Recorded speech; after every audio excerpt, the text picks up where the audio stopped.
Finally, I've managed to change my character back to a proper race. That's what I'm talking about. Oh, yes, you like it, don't you? I can sense it through the internet. Delicious. Right, so why am I here other than to admire my fantastic troll? Well, we're going to have a look at some guild rewards. The reward system has just been put in. It's still incomplete, though, so stuff like the tabards and everything you can't wear yet. But I'm going to go through them and show you what's available. I'm also going to show you some of the achievements that are linked to them, so you're going to have an idea of what you need to do as a guild in order to get access to this kind of thing. As always, these are all subject to change. I shouldn't really have to tell you that by now. Beta is beta. You are well aware of that. Right, we're going to go down to the guild vendor, and we're going to be able to see what's available there. Also, you may have noticed I can't fly anymore. There's a reason for that. They have finally put in a cost for flying in Azeroth. That's bad. It is, however, only 250 gold, so it's not exactly too strenuous. I'm sure you can handle it. It's just another gold sink to try and prevent inflation in the economy. And honestly, I think what you're going to see is these guild rewards are way more of a gold sink than anything else. Someone made a comment on a previous video that, oh no, guild rewards won't cost golds. That isn't the case, certainly not at this stage of the beta at any rate. So let's have a look and see what's available, shall we? There we go, that's the guild vendor, and he's the one who sells these rewards. This is what I currently have available to me. Hate to disappoint you, the Scorpion mount is not in the game yet. Neither are any of these tabards, as I then found out, which was very disappointing. Though what you will see over to the left is a placeholder model for the Scorpion mount. That means it's not finished. It's just your normal everyday Scorpion, just a little bit bigger than usual. However, the Alliance version, the Lion, is available, and I'm going to show you that at the end of this video. Still, it looks pretty damn threatening, even if it is the old Scorpion model. Snap, snap, yes, you get away. I don't want to go anywhere near that. Why would you want to ride such a thing? I wouldn't trust that. Not at all. Okay, let's have a look at the rewards that are available, and we can also have a look at what you need in order to get access to them. Or at least you would if it worked. Relog. Let's try that again, shall we? Ha! Much better. Fantastic. So, the first thing we have available to us is this little doozy. It's the Shroud of Cooperation. As far as I can tell, this is some kind of overcloak. As in, it goes over your current cloak, so you can wear both at the same time. And this teleports you to Orgrimmar on an 8-hour cooldown. And that's the epic version, which requires a somewhat more intensive achievement in order to gain access to. Now, what else do we have?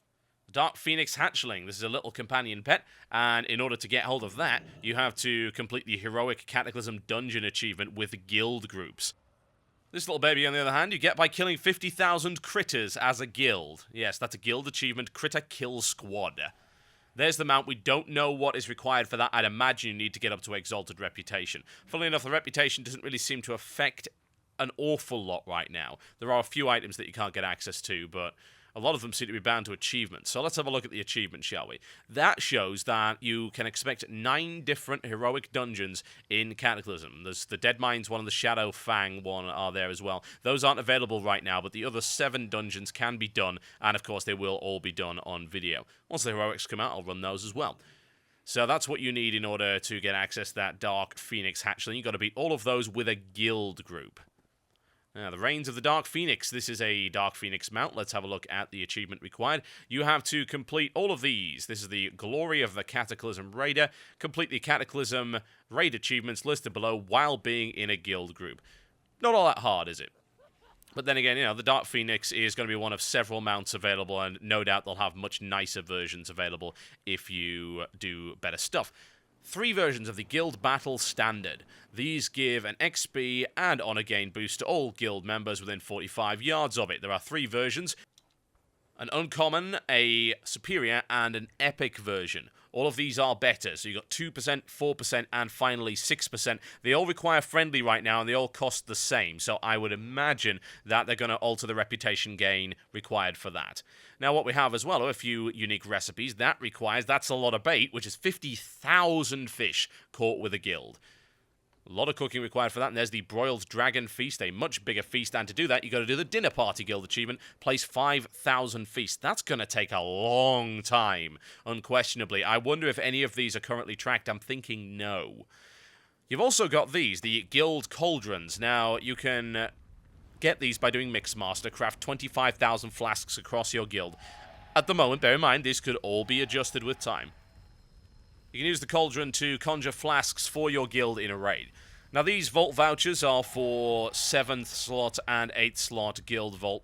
I don't really know if this is something an individual could buy for the guild. I assume so. I mean, it's available for you. And you need guild level 15 and guild level 25 to get those. Those are things you're going to have to wait an awful long time for. What you've also got here are a bunch of new heirloom items.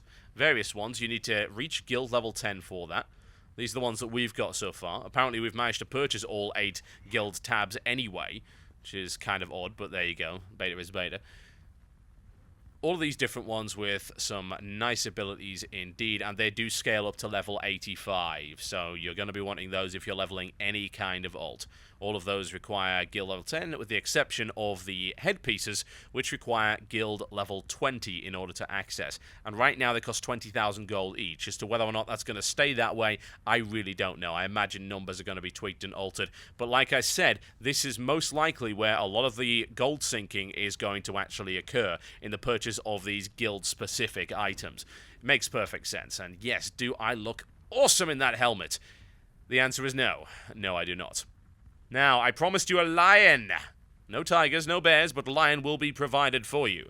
Here we go. I was in Stormwind, and I managed to track somebody down who had this mount. That thing is bloody terrifying. Look at the size of it. It's huge. What you see on the side there is a space for guild heraldry, which means that once they've implemented it, it's not quite done yet, you'll have your guild tabard logo on the side of your mounts. Very cool indeed, and I expect the Scorpion will have a similar system.